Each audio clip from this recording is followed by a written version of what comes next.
له ایران څخه د یو 18 کلن افغان په اړه ډیر بد او دردونکی راپور خپور شوی.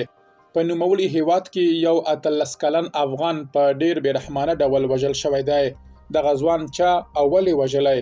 آیا وژونکی نیول شوی دی؟ بشپړ جزئیات په ویډیو کې تر پایه وګورئ. پاتمنو لیدونکو ستړي مه شئ.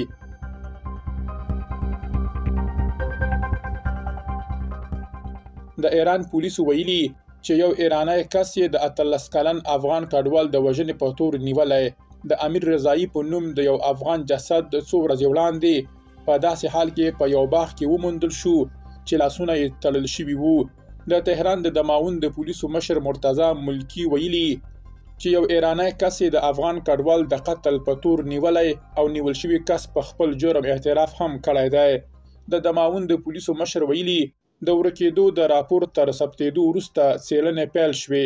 کله چې مړی وموندل شو، شکمن کس وپېژندل شو او ونیول شو.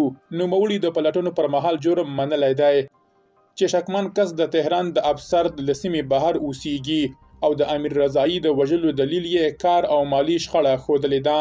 د پولیسو د معلوماتو له مخې شکمن کس رضایي په تیزه وسله وژلی او مړی یې په باغ کې ښخ کړی و.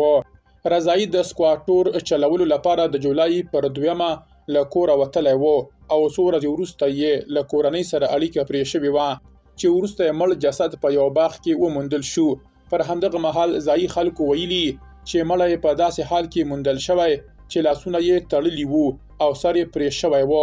د دماوند پولیسو ویلي چې د شکمن کس یو بل همکار چې تر پیښې وروسته تښتېدلی و د اصلي شکمن تر نیولو لږ تر لږه 24 ساعته وروسته د قضایي همغږۍ له مخې په یو لویدیځ ولایت کې نیول شوی دی.